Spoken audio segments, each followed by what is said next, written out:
تقاضوں پر لگاتا ہے تو یہ بکری پنے اور گائے پنے اور بیل پنے سے نکل کر اب یہ اسی ناپ نقشے کے ساتھ، اسی پرسنالٹی کے ساتھ، اسی شکل و صورت کے ساتھ اب یہ جہاں جس شعبے میں بھی ہے یہ بھیڑیا ہے۔ جس طرح بھیڑیے سے لوگ ڈرتے ہیں کہ اس سے آفس میں بھی لوگ ڈرتے ہیں، مارکیٹ میں بھی لوگ ڈرتے ہیں، محلے میں بھی بھائی ان سے تو اللہ دور رکھے، لیکن ابھی بس نہیں کرتا کہ تیسرے درجے کا ایک جانور ہے جس نے مادہ کے پیٹ سے جنم ہی لیا ہے۔ ہمارا پیٹ بھرے نہ بھرے، ہماری بنے نہ بنے، ہم مرے جیے، ہمیں اس کی کوئی پرواہ نہیں، لیکن کوئی ہمارے راستے سے صحیح سالم گزرنے نہ پائے۔ سانپ اور بچھو، کوئی بوڑھا آدمی ہے، بڑی عمر کا ہے، عالم دین ہے، کوئی اچھا شریف آدمی ہے، کوئی سچائی اور امانت داری کے ساتھ کا کاروبار کرنے والا تاجر ہے، کوئی معصوم بچہ ہے، کوئی خاتون ہے، کسی کی نانی، کسی کی دادی، کسی کی ماں، کسی کی پھوپھی، کسی کی خالہ، کتنے رشتے ہیں اس کے، وہ گزر رہی ہے۔ ہم نہیں جانتے کس کی خالہ ہے، ہم نہیں جانتے کس کی ماں ہے، ہم نہیں جانتے کہ اس کا شوہر کس طرح پریشان و بے چین ہو جائے گا۔ ہم نے تو مادہ کے پیٹ سے جنم ہی لیا ہے، کوئی ہمارے راستے سے صحیح گزر نہیں سکتا۔ یہ تیسرے درجے کا جانور ہے۔ رہتے ہیں انسانوں کی آبادیوں میں، گاؤں میں، شہروں میں اور مختلف شعبوں میں، تجارت میں، کاشتکاری میں، ملازمتوں میں، عہدوں میں، کرسیوں پر اور مختلف جگہوں میں جو شعبے ہیں زندگی کے، کھانے کمانے میں، یہ تیسرے درجے کا جانور ہے۔ اللہ جل جلالہ عم نوالہ نے اس سنسار کو، اس عالم کو، اس کائنات کو سانپوں اور بچھوؤں، بندروں، بھیڑیوں، ان کے لیے نہیں پیدا کیا ہے، ان کے لیے نہیں بنایا ہے۔ اسی لیے محمد الرسول اللہ صلی اللہ علیہ وسلم نے ان الدنیا خلقت لکم وانکم خلقتم للآخرہ، ہے تو یہ دنیا تمہارے ہی لیے، یہ چاند و سورج، یہ ستارے، یہ زمین و آسمان کی تمام چیزیں، یہ زمینوں سے اگنے والی تمام، اور یہ معدنیات، اور یہ پیٹرول و پلاٹینم، یہ سونے چاندی کے پہاڑ، یہ ہیرے موتی مونگے، سب تمہارے لیے، سب تمہارے لیے، لیکن تم آخرت کے لیے۔ جب یہ اپنی محنت کے جوہر کو آخرت سے آنکھیں بند کر کے مرنا ہے، مر کے خدا کو منہ دکھانا ہے، اسی لیے مسلمان کے ہاں تو جب بچہ پیدا ہوتا ہے تو اسے سب سے پہلا نہلا دھلا کر سب سے پہلے اس کے کان میں اذان اور اقامت۔ اس میں کتنے کلمے ہوتے ہیں؟ اس میں بھی 4۔ کائنات پوری میں 4 عناصر اس بچے کے کان میں پہلی مرتبہ 4 مرتبہ اللہ اکبر، اللہ اکبر، اللہ اکبر، اللہ اکبر۔ منہ جتنے بڑے باپ کا بیٹا ہے، جتنی اونچی برادری میں ہے، جتنا چاہے تیرے باپ کے کار میں، خبردار تیرا پہلے دن کا پہلا سبق اللہ اکبر۔ ابھی آنکھ نہیں کھولی ہے، ماں باپ کو نہیں سمجھا ہے، آسمان دیکھا ہے نہ زمین، سونا دیکھا ہے نہ چاندی، پہلے دن کا پہلا سبق یہ ہے، اور یہی تیری زندگی بھر کا سبق ہے۔ اس لیے جیسے استاد سبق دیتے ہیں نا بچوں کو، سبق دے کے کہتے جاؤ یاد کرو پھر سنوں گا، بچہ بیٹھ گیا، استاد کو دھوکہ دے رہا ہے، ہل بھی رہا ہے جیسے سبق پڑھ رہا ہو، لیکن کان میں ہیڈ فون لگا رکھا ہے، سامنے وہ فون آج کل بہت سارا دکھاتا ہے، وہ پورا دیکھ رہا ہے، اور اس کو الہامات بھی ہوتے ہیں، 4 آؤٹ، 6۔ ارے کیا ہو گیا اس کو؟ کہاں سے 6، کہاں سے 4، کہاں سے آؤٹ؟ نہیں، یہ جو ہینڈ فون لگا رکھا ہے کان میں، اس سے یہ انگلینڈ کی کامنٹری سن رہا ہے، استاد کو یوں بتا رہا ہے کہ میں سبق یاد کر رہا۔ کتنی دیر دھوکہ دے گا؟ وَمِنَ النَّاسِ مَن يَقُولُ آمَنَّا بِاللَّهِ وَبِالْيَوْمِ الْآخِرِ وَمَا هُم بِمُؤْمِنِينَ يُخَادِعُونَ اللَّهَ وَالَّذِينَ آمَنُوا وما يخدعون الا انفسهم وما يشعرون. قرآن ہے. خدا ہمیں قرآن سے لگاؤ نصیب فرمائے. آمین. ظاہر بالکل کہ سبق بلایا ہے، سبق سناؤ. سبق تو اس نے یاد کیا ہی نہیں ہے. اس نے تو وہ کامنٹری سنی ہے، اس نے تو وہ سماچار سنے ہیں، وہ خبریں سنی ہے. اس کے تو دل و دماغ پر وہی چھایا ہوا ہے. استاد ناراض ہو گیا، کھڑے ہو جاؤ، انگوٹھے پکڑو، مرغا بنو، اور زیادہ ہو. پھر چھڑی سے کنچی سے خبر لیتے.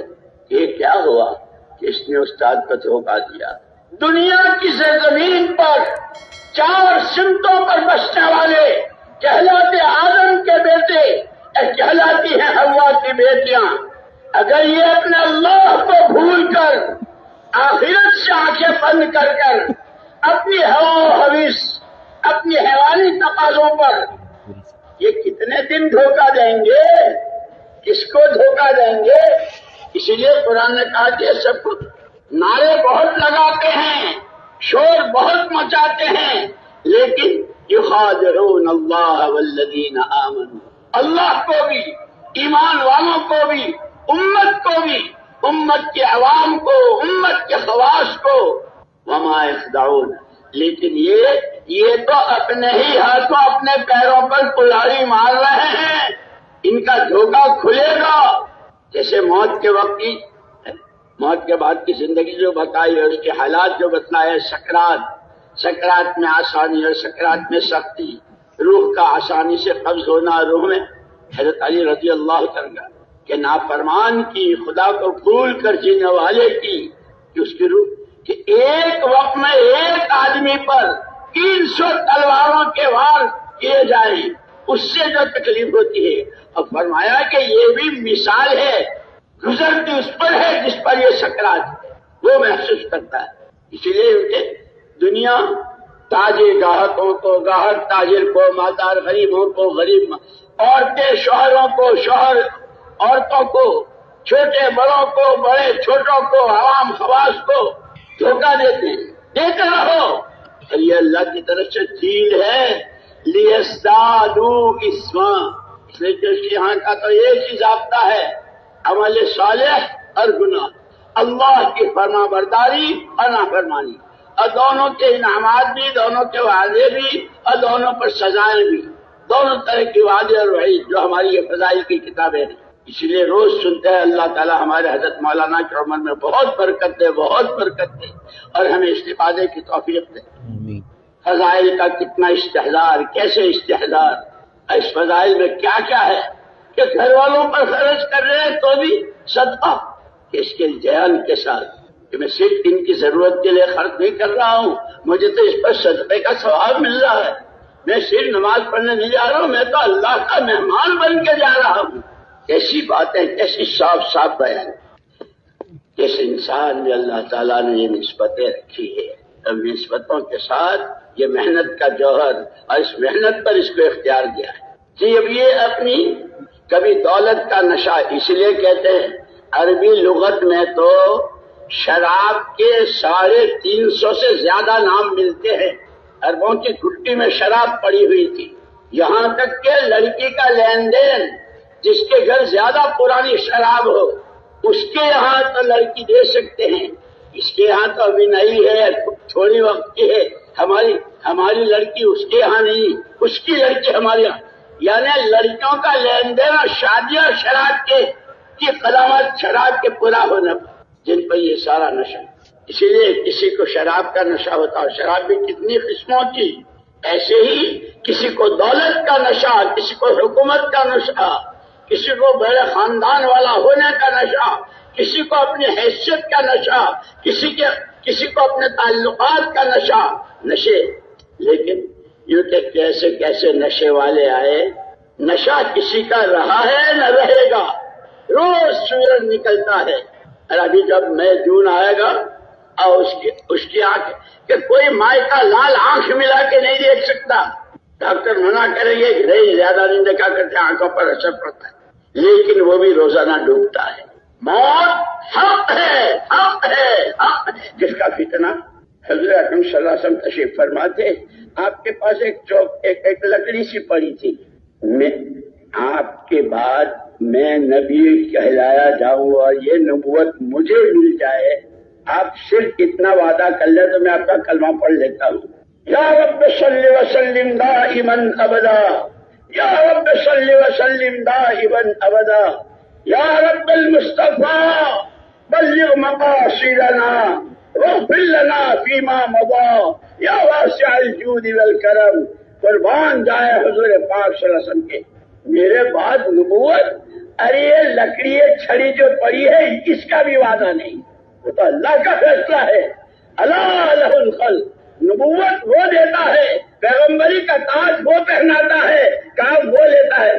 خبردار کہ کہیں کرتے کرتے پیغمبری کا دعویٰ میں ہوں، خبردار جانور پنے میں آگے مت نکل جانا، فرشتے پنے میں آگے مت نکل جانا۔ ہاں، فرشتے تمہارے خادم، تمہارے لقمے کے وقت میں بھی، تمہارے قرآن پڑھنے کے وقت میں بھی، تمہارے سبحان اللہ الحمدللہ کہنے کے وقت میں بھی، ہر وقت فرشتے تمہاری خدمت میں۔ لیکن کبھی تم نے کہو نہ مجھے بیوی چاہیے، نہ بچہ، نہ مجھے کھانا، نہ پینا، میں تو فرشتہ ہوں۔ آگے میں نسبت چار، عناصر چار، چاروں میں اعتدال ضروری، نسبتوں میں بھی اعتدال ضروری۔ اللہ اللہ اللہ، ان چاروں میں اعتدال باقی رکھنے کے لیے جیسے کل حضرت نے فرمایا تھا، اللہ جل جلالہ عمن والہ نے اس انسان پر جو کرم فرمایا ہے، جان، مال، صلاحیتیں اور یہ ساری کائنات جس کے لیے پیدا کی ہے، اسی دن سے، جس دن سے اس دنیا میں انسان آنا شروع ہوا، اسی دن سے اس کی تربیت کے سامان، اس کی تربیت کے لیے اللہ نے نبیوں اور پیغمبروں کو بھیجنا شروع کی۔ اسی لیے جیسے نسبتیں چار بڑی، پیغمبر چار بڑے، فرشتے چار بڑے، عبادتیں چار بڑی، پہلا ایمان، اس کے بعد رسول، ان سب میں اعتدال کے لیے بڑے بڑے چار پیغمبر، ان کی تعلیمات، ان کے ساتھ جو کچھ ان کی امتوں نے کیا، اور ان کے قصے کو بولنے اور سننے اور سمجھنے والوں، او محمد الرسول اللہ صلی اللہ علیہ وسلم کی شاگردی تعلیم اور مکے کی دیواروں پر وہ دستاویز اور آپ کا بائیکاٹ اور آپ کے ساتھ مکے والوں کا، اور پھر مدینے میں آپ کا استقبال اور آپ کے دین کا دنیا بھر میں پھیلنا، تو پڑھنے والوں ذرا اس کو سوچو، سنو، سمجھو۔ اسی لیے ہمارے حضرت مولانا بار بار فرماتے ہیں، خالی باتیں کر لینے کا نام تبلیغ نہیں ہے، سمجھنا ہے، سیکھنا ہے، کرنا ہے، اور پھر اپنی ذات سے کرتے ہوئے اپنے آپ کو حیوانیت سے نکالنے، ملکوتیت سے آراستہ کرنے، خدائی خلافت کا جوڑا پہنتے ہوئے نبی والے غم کے ساتھ، نبی والے فکر کے ساتھ، نبی والی آہوں کے ساتھ، نبی والے آنسوؤں کے ساتھ، نبی والے سجدوں کے ساتھ نبی کے کام کو کرنا ہے۔ ایک مرتبہ ہم وہاں مدینہ منورہ میں تھے، ہمارے عرب دوست، اللہ پاک ان کو جزائے خیر دے، ساتھی تھے، انہوں نے کہا کہ چلو ہم تمہیں وہاں لے جاتے ہیں۔ کہاں کہ ایک صحابی حضور اکرم صلی اللہ علیہ وسلم کی زیارت کے لیے رات اندھیرے میں، آدھی رات کہ حضور کی زیارت، لیکن وہاں تو وہ ایسے نبوت کے رنگ میں رنگے ہوئے تھے اور آپ کے سانچے میں ڈھلے ہوئے تھے کہ اگر مسجد میں ہیں، آپ کی مجلس میں ہیں، جیسے جنت کی خوشبوئیں آ رہی ہے، جیسے جنت کو آنکھوں سے دیکھ رہے ہیں، جیسے وہاں کا شوق بڑھ رہا ہے۔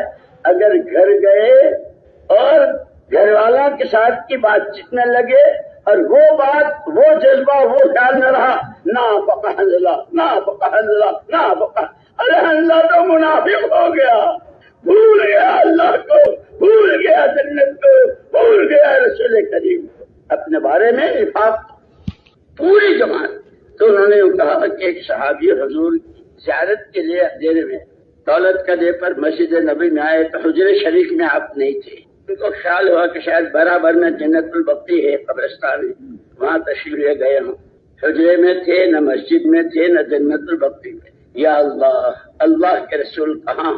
اب ہم اللہ کے رسول کو تلاش نہیں کریں گے، کہ اللہ کے رسول کی سنتیں، کپڑا پہنتے کپڑے اتارتے، سوتے جاگتے کھاتے بولتے سنتے دیکھتے چلتے پھرتے، سنتوں کو تلاش کرو۔ جو محمد صلی اللہ علیہ وسلم کی ذات بابرکت میں نور تھا وہی نور آپ کی اداؤں میں ڈھونڈ رہے ہیں۔ اس زمانے میں مدینہ منورہ کی حدود اربعہ جو تھی بہت مختصر، سارے مدینے کی ساری گلیاں سب چھان ماری، کہیں سرکار نے طرح طرح کے خیالات، نہ جانے کس قسمت کے پھوٹے ہوئے نے کیا گستاخی کی ہے، کیا ہوا ہے، بہت فکر میں ڈوبے ہوئے کہ اب حضور کی ذات کو تلاش نہیں، ہم کہاں کریں گے، وہ تو اللہ کا۔ اب تو شادی ہے، دلہا دلہن، سوٹ بوٹ، ہنی مون، ارے حضور کی سنتوں کو تلاش کر۔ مولانا محمد الیاس صاحب نور اللہ مرقدہ ایک مرتبہ دلی کی ایک شادی میں ساتھیوں سے تعلق سے آتے جاتے تھے، عجیب بات فرمائی اس موقع پر۔ فرمایا آج جس گھر میں شادی ہوتی ہے اس گھر کے لوگ میلہ اٹھانے والی بنگن تک کو راضی کرتے ہیں اور خوش کرتے ہیں، ہمارے بیٹے کی، ہمارے نواسے کی، ہمارے پوتے کی، یہ سوٹ تیرے لے، یہ پیسے، یہ کھانا، یہ بنگن تک کو خوش کرتے ہیں۔ لیکن اس شادی کے دن وہ جو ہر پیر اور جمعرات کو کارگزاری جاتی ہے سرکار کے دربار میں، جو شادی کے دن جو محمد حضور کو تڑپاتی ہے، یہ ہے میرا نام لو، یہ ہے میرے امتی، ان کو ہے دعوے۔ اسی لیے کیونکہ اب تو سنتیں تلاش کرنی ہے، اتباع سنت۔ وہ صحابی ڈھونڈتے ڈھونڈتے غار کے پاس پہنچے، غار تھی اور اندھیرا، دیکھا تو حضور اکرم صلی اللہ علیہ وسلم سجدے میں تھے۔ ان کی جان میں جان آ گئی کہ الحمدللہ جتنے خیالات کے سب ایسے ہی تھے، اللہ کے رسول موجود ہیں، خوشی کی لہر دوڑ گئی۔ لیکن حضور کا وہ سجدہ بہت لمبا، یہ بہت دیر تک ٹھہرے رہے۔ اچھا ابھی پھر آتا ہوں، ایک دفعے، دو دفعے، تین دفعے آئے اور دیکھا کہ حضور سجدے میں ہے۔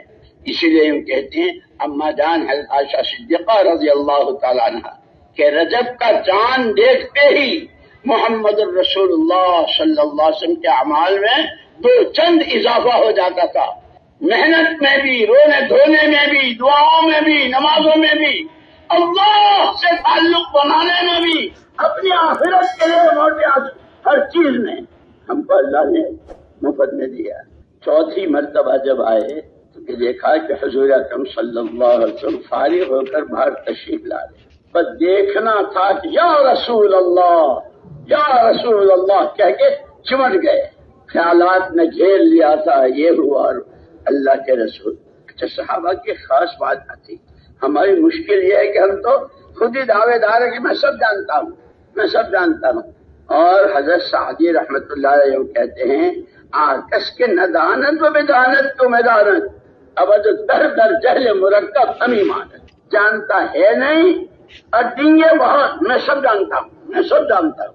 یہ آدمی کبھی علم کی شاہراہ نہیں دیکھ سکتا، یہ کبھی علماء کی صحبت، علماء کے دروس اور علماء سے پوچھنا، میں جانتا ہوں، میں جانتا ہوں۔ صحابہ کی خاص بات، جو چیز پہلے نہیں دیکھی پھر اب دیکھی فوراً۔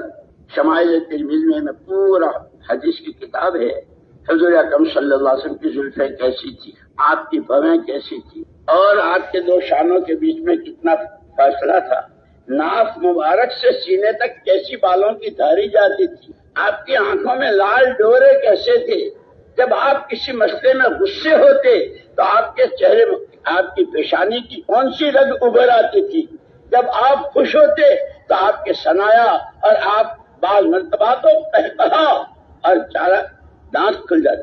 صحابہ اسی کو ایک مرتبہ دیکھا کہ اس میں حضور اکرم صلی اللہ علیہ وسلم کے چلنے کی عام عادت پورا پیر زمین پر جما کر چلنے کی، دیکھا کہ اس دن پنجے کے بل، انگلیوں کے بل آپ تشریف لے جا رہے ہیں، پیر کی انگلیوں کی، وہ جیسے حدیث جبریل ہے کہ پہلی سیڑھی پر آمین، دوسری پر، تیسری پر، فضائل رمضان میں اب آ رہے ہیں نا رمضان۔ تو ان صحابی نے پوچھا کہ اللہ کے رسول آج تو چال بدلی ہوئی تھی، کوئی بات؟ اچھا تمہیں نہیں معلوم، تمہیں نہیں معلوم، تمہارے بھائی سعد بن معاذ کا انتقال ہوا اور اس نے وہ فیصلہ کیا جو عرش والا فیصلہ کرتا.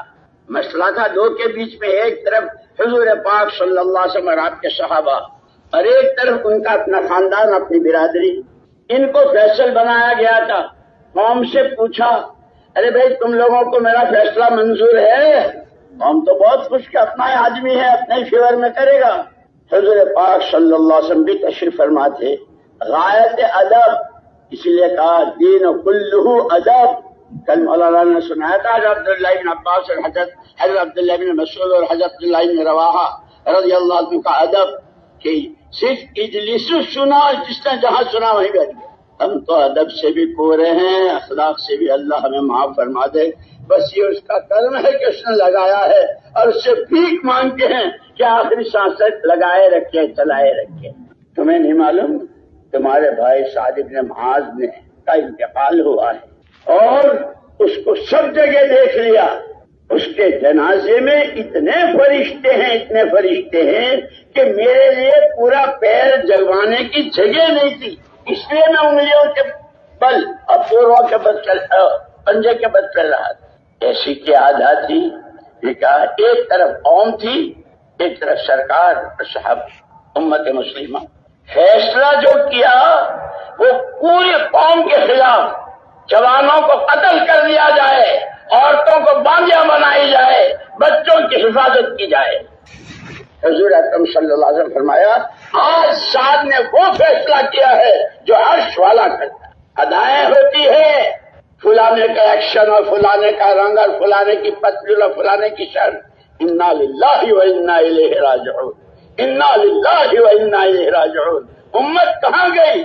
یہ صدیق کی چال چلا کرتی تھی، یہ فاروق اعظم والے فیصلے، اور یہ علی ابن ابی طالب اور عثمان ابن عفان، یہ زید ابن ثابت اور زید ابن ارقم، اور یہ اسامہ ابن زید، اور یہ معاذ ابن جبل، اور یہ بلال حبشی، یہ تو ان کی ادائیں اپنے بہت فرق ہے. اسی لیے کہتے ہیں کہ ساری محنت جتنی ہے، اس محنت سے دلوں کا رخ ہر مخلوق سے ہٹ کر ایک اکیلے اللہ کی طرف ہو جائے. مولانا الیاس صاحب رحمۃ اللہ علیہ فرماتے تھے ہماری اس محنت کی بنیادیں 3 چیزیں ہیں. ہر مخلوق کا تاثر دل سے نکل کر اللہ کی عظمت و بڑائی، دنیا بھر میں جتنے سامان اور جتنی چیزیں، ان سب کی رغبت و شوق ختم ہو کر اعمال نبوت کا شوق، یہ عمل بھی کر لوں، یہ بھی کر لوں، یہ بھی کر لوں. اور اس دنیا کی چکا چوند، اس کی چمک دمک، اس سے نظریں ہٹ کر وہ ایمان و اعمال پر، وہ نبوت کا دامن تھامنے پر، وہ سنتوں کو زندگی میں جگہ دینے پر، وہ فرائض و احکامات کو ادا کرنے پر جو بڑے بڑے وعدے ہیں، اس پر نظریں ایسی جم جائے کہ کہیں دائیں بائیں دیکھنے کو نہ ہو.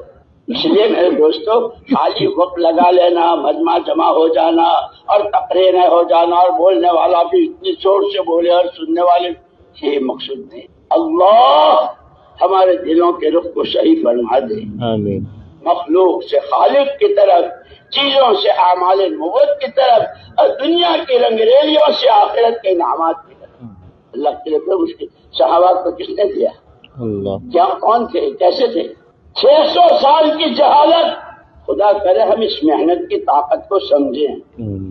600 سال کی جہالت میں ڈوبے ہوئے، دادے پردادے گزر گئے، بیت اللہ میں کیا کرتے تھے، لیکن قولوا لا الہ الا اللہ تفلحوا، پہلے دن کی پہلی آواز اس ایمان کی دعوت پر، وہ ملکوتیت ابھری، وہ حیوانیت دبی، وہ خدائی رنگ میں رنگے اور نبوت کے سانچے میں ایسے ڈھلے کہ قیامت تک کے آنے والے انسانوں کے لیے نمونہ بن گئے. وہ محنت یہ ہے. اس لیے میں نے کہا تھا نا کہ اللہ نے 4 نسبتیں بھی رکھی ہے اور اس کے ساتھ محنت کا جوہر دیا ہے، اور اس محنت کے پر اختیار دیا ہے. میری حیوانیت اور حیوانی تقاضوں پر تو وہ پھر اژدہا اور بھیڑیا بنے گا. یاد کرو فضائل 7 کے اس واقعے کو. یہ فضائل کی کتابیں یوں نہیں ہے، فضائل اعمال، فضائل 7 کہ مسجدوں میں بھی، اجتماعی تعلیم میں بھی، گھروں میں بھی، اور تنہائی میں اس کا مطالعہ.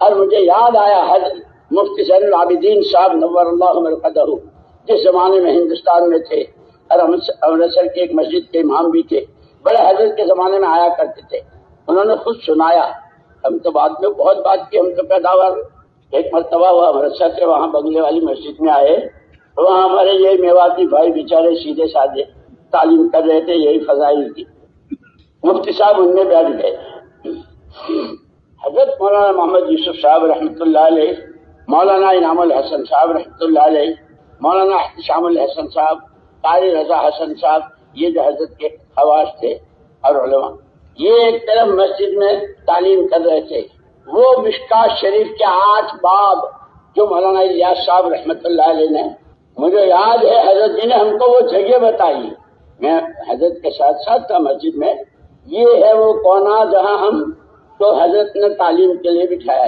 پھر تھوڑی دیر کے بعد تشریف لائے، تو ہم تو سارے مولوی صاحبان تھے، حضور نے فرمایا کیا کر رہے ہیں جی، تعلیم کی غرض، اس کی غایت، اس کا حصول، اور اس کا، اب بڑے حضرت کو جلال آیا، تعلیم کی غرض ہے تعلیم کرو، سیدھے سیدھے وہ 8 باب، خیر ابواب منتخبہ کے نام سے جو چھپی ہے، تو ایک ساتھی آیا مفتی صاحب کو اس حلقے سے کہ آپ کا حلقہ تو ہے، وہاں علماء ہیں، حضرت مفتی صاحب رحمۃ اللہ علیہ وہاں تشریف لے گئے، انہوں نے خود سنایا، بہت شفقت تھی، بہت شفقت تھی، بڑے چھوٹوں کو کیسے چلاتے ہیں، اللہ اکبر۔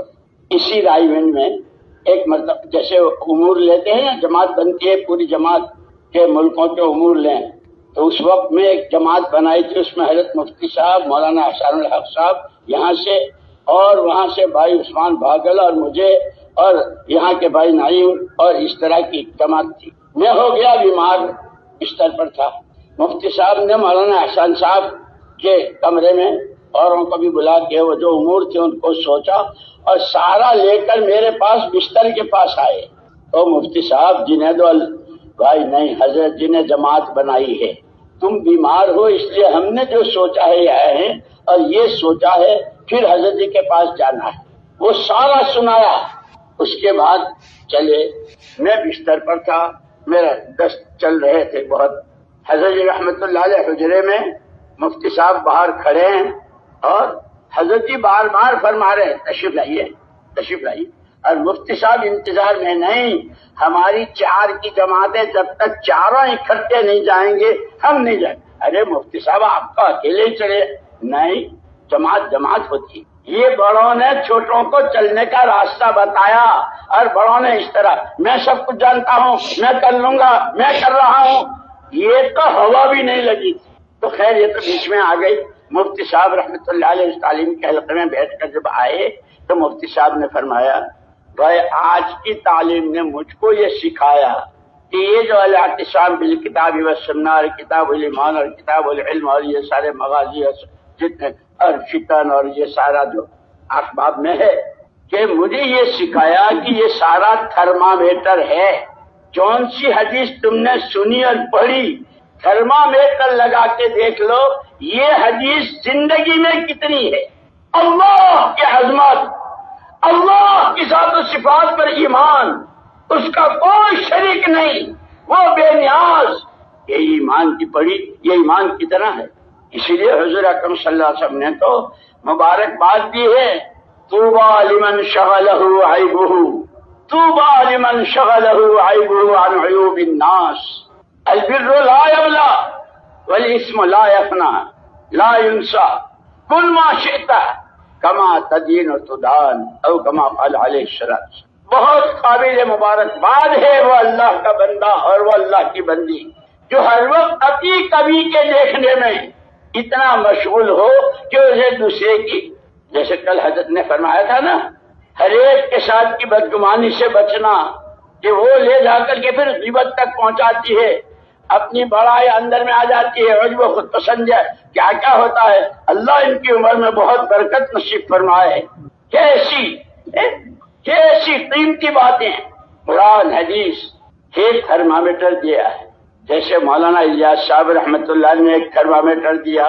ہماری اس محنت کی بنیادیں 3 ہیں، سب سے پہلے اخلاص، دوسرے باہمی محبت اجتماعیت،